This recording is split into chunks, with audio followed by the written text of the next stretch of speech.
Hello friends, मैं हूं लोकेंद्र सिंह चौहान। आज हम नया टॉपिक पढ़ने के लिए जा रहे हैं, चतुर्भुज।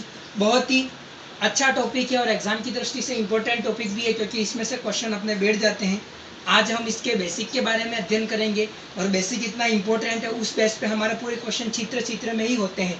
जैसे ही आपने त्रिभुज देख लिया है, रेखा और कोण वाला टॉपिक देखा है, हमारा एक भी क्वेश्चन हम 4 लाइनों तक तो जाने ही नहीं देते हैं। हम बिल्कुल ईजी वे में क्वेश्चन करते हैं। तो आप इस टॉपिक का बेसिक देखने के लिए इस वीडियो को पूरा देखें। अगर आप वीडियो को आधा देखते हैं तो फिर परीक्षा में आपको क्वेश्चन करने में थोड़ी बहुत दिक्कत आ सकती है। हम देरी ना करते हुए शुरू करते हैं टॉपिक हमारा।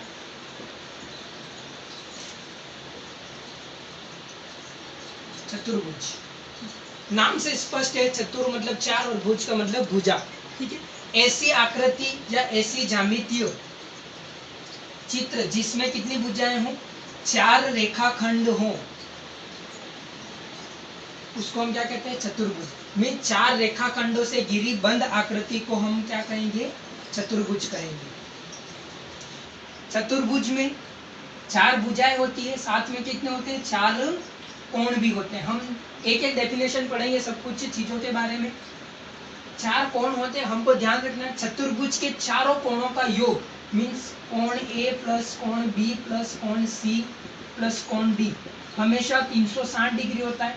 त्रिभुज में तीनों कोणों का योग कितना बताया था मैंने, 180 बताया था। वैसे ही चतुर्भुज के चारों कोणों का योग हमेशा कितना होगा हमारे लिए, 360 होगा। साथ में ही चतुर्भुज के समस्त बाह्य कोण मीन्स ये हमने लाइंस को आगे बढ़ा दिया कि बाह्य कोण बन जाता है, उसी तरह से ये बाह्य कोण बन जाता है। तो चतुर्भुज के समस्त बाह्य कोण मैंने त्रिभुज वाला टॉपिक बताया है, उसमें बताया था किसी भी बहुभुज के समस्त बाह्य कोणों का योग हमेशा कितना होता है, 360 डिग्री होता है। ध्यान रखना है, चतुर्भुज के समस्त अंतः कोणों का योग भी 360 होता है, समस्त बाह्य कोणों का योग भी 360 डिग्री होता है। चतुर्भुज में अधिकतम हम 2 विकर्ण खींच सकते हैं। विकर्ण का मतलब होता है ये बीच वाली लाइन, ए को सी से मिलाने वाली लाइन तथा बी को डी से मिलाने वाली लाइन क्या कहलाती है, विकर्ण कहलाते हैं। तो किसी भी चतुर्भुज के अंदर हम अधिकतम 2 विकर्ण खींच सकते हैं। इसके अलावा एक बात और ध्यान रखनी है कि बड़े कोण के सामने का विकर्ण बड़ा होता है और छोटे कोण के सामने का विकर्ण छोटा होता है। लाइक हम बात करते हैं कि कोण ए का मान 50 डिग्री है और कोण बी का मान 60 डिग्री है, तो जो विकर्ण ए सी है वो बड़ा होगा और डी बी है वो क्या होगा, छोटा होगा। क्योंकि मैंने आपको बता दिया है कि बड़े कोण के सामने का विकर्ण बड़ा होता है, छोटे कोण के सामने का विकर्ण छोटा होता है। किसी भी चतुर्भुज के बनने के लिए आवश्यक है, उसमें से हमको 5 अवयव होने आवश्यक है। एकदम छोटा सा क्वेश्चन आ जाता है कि किसी भी चतुर्भुज को बनाने के लिए कितने अवयव आवश्यक है, तो 5 अवयव आवश्यक है। मीन्स 4 कोण और एक विकर्ण दिया हो, या फिर चारों भुजाओं का मान और एक कोण दिया हुआ हो, या दोनों विकर्ण और 3 भुजाएं दी हुई हो। इस तरह किसी भी प्रकार से हमको क्या होना चाहिए, 5 अवयव होने बहुत ही आवश्यक है। ये किसी भी चतुर्भुज के सब बेसिक गुण थे।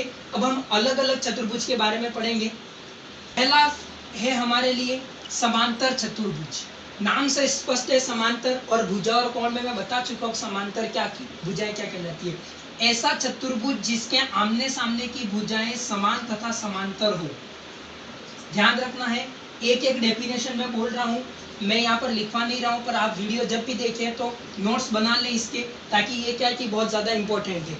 ऐसा चतुर्भुज जिसके आमने सामने की भुजाएं समांतर हो तथा समान हो, मतलब ए बी बराबर होगा BC के और ए बी समांतर होगा DC के, उसी तरह से AD समांतर होगा BC के। ये ध्यान रखना है। ऐसा चतुर्भुज जिसके आमने सामने की भुजाएं समान तथा समांतर हो, वो क्या कहलाता है, समांतर चतुर्भुज कहलाता है। समांतर चतुर्भुज के सम्मुख कोणों का मान हमेशा बराबर होता है। ए का सम्मुख कोण कौन सा है, C, तो मीन्स कोण A बराबर कोण C होगा। ध्यान रखना है, समांतर चतुर्भुज के सम्मुख कोणों का मान क्या होता है, बराबर होता है। उसकी दूसरी डेफिनेशन बताते हैं। समांतर चतुर्भुज के संलग्न कोण, संलग्न मतलब ये दोनों पास पास वाले कोण ये संलग्न कोण कहलाते हैं। संलग्न कोणों का योग हमेशा 180 डिग्री होता है। मीन्स कोण A प्लस कोण B का मान कितना होगा, 180 डिग्री होगा। उसी प्रकार से कोण C प्लस कोण D का मान कितना होगा, 180 डिग्री होगा। ये थोड़ा सा हमको ध्यान रखना है कि समांतर चतुर्भुज के संलग्न मतलब जो पास में लग रहे हो, जिसमें एक भुजा क्या होती हो, कॉमन आ रही है, वो हमेशा क्या कहलाते हैं, संलग्न कोण कहलाते हैं। उनका मान हमेशा कैसा होता है, 180 डिग्री होता है। तीसरी डेफिनेशन ये है कि अगर समांतर चतुर्भुज के बीच में हम विकर्ण खींच दें, ये हमने एक विकर्ण खींच दिया बीच में, तो दो त्रिभुज बन गए, एक और दो। तो समांतर चतुर्भुज के बीच में खींचा गया विकर्ण हमेशा चतुर्भुज को दो बराबर त्रिभुजों के क्षेत्रफल में बांटता है, बराबर ABC बराबर ACD का क्षेत्रफल। मीन्स अगर हम किसी भी समांतर चतुर्भुज के बीच में एक विकर्ण खींच लें तो हमको ध्यान रखना है त्रिभुज 1 तथा त्रिभुज 2 का क्षेत्रफल होता है वो हमेशा क्या होता है, बराबर होता है। इससे बेस्ट भी क्वेश्चन आएंगे, किसी समांतर चतुर्भुज में एक त्रिभुज विकर्ण खींचकर त्रिभुज 1 का क्षेत्रफल अगर 64 है तो दूसरे का कितना होगा, तो हम डायरेक्ट लिख सकते हैं 64 ही होगा। एक और बात करते हैं, हम चतुर्भुज में हम दो विकर्ण खींच सकते हैं, हमने दूसरा विकर्ण भी खींच लिया। समांतर चतुर्भुज के जो विकर्ण होते हैं आपस में क्या होते हैं, समद्विभाजित होते हैं। समद्विभाजित मतलब यहाँ पर जो बिंदु हमने काटा है वो ये दोनों को बराबर भागों में बांट देता है, परंतु यह जरूरी नहीं है कि ये समकोण पर समद्विभाजित हो, मतलब यहाँ पर समकोण बनेगा ये जरूरी नहीं है। तो हमको क्या याद रखना है, समांतर चतुर्भुज के विकर्ण जो होते हैं वो एक दूसरे को क्या करते हैं, समद्विभाजित करते हैं। पे हमारे आयत, अब हम बचपन से क्या पढ़ते हैं, मैं आयत की डेफिनेशन पूछूंगा तो सब एक ही बात बोलेंगे, ऐसा क्या बोलते हैं कि आयत के आमने सामने की भुजाएं समान होती है, या ऐसा चित्र जिसके आमने सामने की भुजाएं समान होती है तथा सभी कोण 90 डिग्री के हों। वो बचपन वाली डेफिनेशन है। अब थोड़ा सा अपन आगे बढ़ेंगे, आयत की डेफिनेशन में अलग तरीके से बताता हूँ। ऐसा समांतर चतुर्भुज, क्योंकि आयत में भी 4 भुजाएं तो वो चतुर्भुज हो ही गया। ऐसा समांतर चतुर्भुज जिसके समस्त कोणों का मान 90 डिग्री होता है, मीन्स सभी कोण क्या होते हैं, 90 डिग्री के होते हैं, तथा आमने सामने की भुजाएं समांतर होने के साथ साथ समान भी होती है। ऐसा समांतर चतुर्भुज जिसके सभी कोण क्या हो, 90 डिग्री के हो। अब 90 डिग्री के समांतर चतुर्भुज मैंने बोल दिया है तो वो आमने सामने की भुजाएं समान और समांतर भी हो जाएंगी। आयत के विकर्ण, विकर्ण मतलब ये वाले हैं, आयत के विकर्ण क्या होते हैं, दोनों विकर्ण समान होते हैं, मीन्स इस विकर्ण की लंबाई जितनी होती है उतनी इस विकर्ण की लंबाई होती है। अब यूं फिर से मैं दूसरी इसकी परिभाषाएं नहीं बताऊंगा कि इसके भी विकर्ण दो भागों में बांटते त्रिभुज दोनों बराबर हो जाएंगे, क्योंकि मैंने क्या बताया है, ऐसा समांतर चतुर्भुज मतलब जो समांतर चतुर्भुज की विशेषता है वो इसमें होंगी ही सही, पर एक अलग विशेषता थी, मैंने बता दिया दो अलग विशेषताएं। एक तो सभी कोण 90 डिग्री के होते हैं, प्लस इनके विकर्ण क्या होते हैं, समान होते हैं। बाकी जो परिभाषा उसमें लिखवाई है वही इसमें ही होंगी। समचतुर्भुज, सम का मतलब समान है, चतुर्भुज मतलब जो भुजाएं हैं।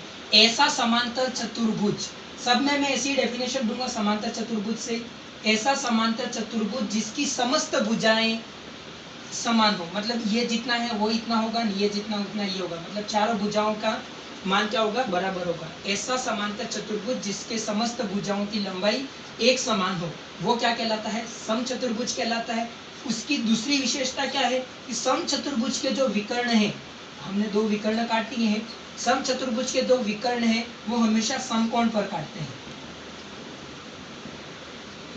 समचतुर्भुज के विकर्ण हमेशा समकोण पर काटते हैं, मींस इसका मान क्या होगा, 90 डिग्री होगा, या ये दोनों 90 होंगे, या 90 या 90 होंगे। ये हमको थोड़ा सा ध्यान रखना है, बिल्कुल इजी है।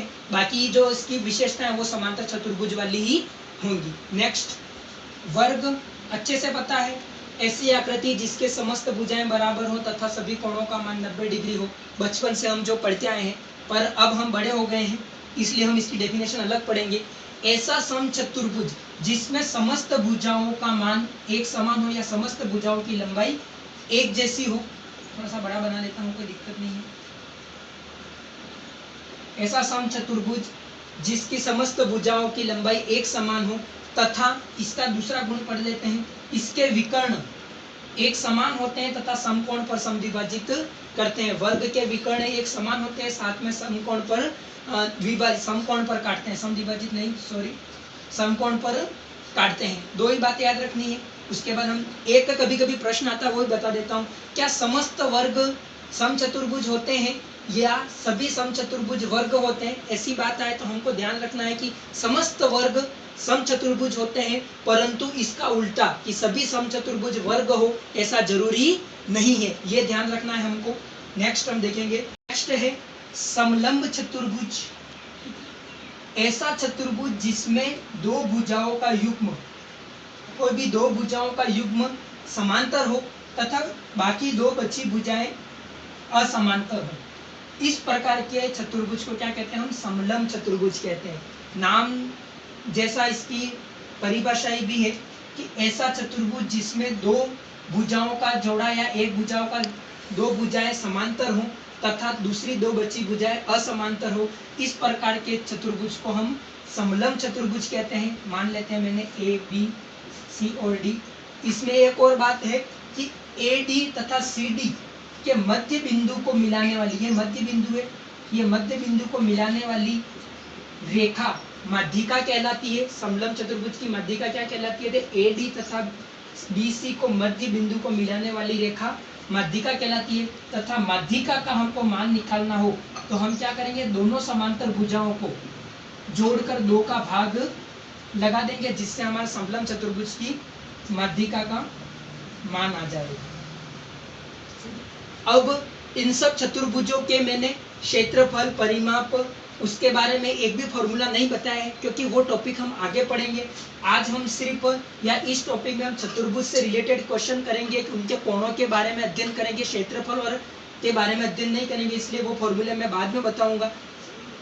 ये वीडियो बिल्कुल ही ज़्यादा इम्पोर्टेंट है हमें चतुर्भुज की बारे में अध्ययन करने के लिए, क्योंकि चतुर्भुज के जितने भी प्रकार हैं उनके बारे में मैंने सारी उनकी विशेषताएं बताई हैं। उम्मीद करता हूं आपको वीडियो पसंद आया होगा। अगर वीडियो पसंद आया है तो आप अधिक से अधिक इसको शेयर करें, वीडियो को सब्सक्राइब करें, लाइक करें, और कुछ कमी लग रही है तो कमेंट बॉक्स में डालें। आपके रीट लेवल 1 और रीट लेवल 2 के लिए ये बहुत ही इंपॉर्टेंट टॉपिक है। मीन ज्योमेट्री के जो टॉपिक है ज़्यादा इंपॉर्टेंट है, क्योंकि इनके क्वेश्चन बिल्कुल इजी बेस्ड आते हैं अगर हमको उनका बेसिक पता हो, और मेरे क्वेश्चन मेथड्स पूरे शॉर्ट ट्रिक बेस्ड हैं। तो आप सब चैनल को फॉलो करें और सब्सक्राइब करें और अपने अधिक से अधिक दोस्तों को शेयर करें। Thank you.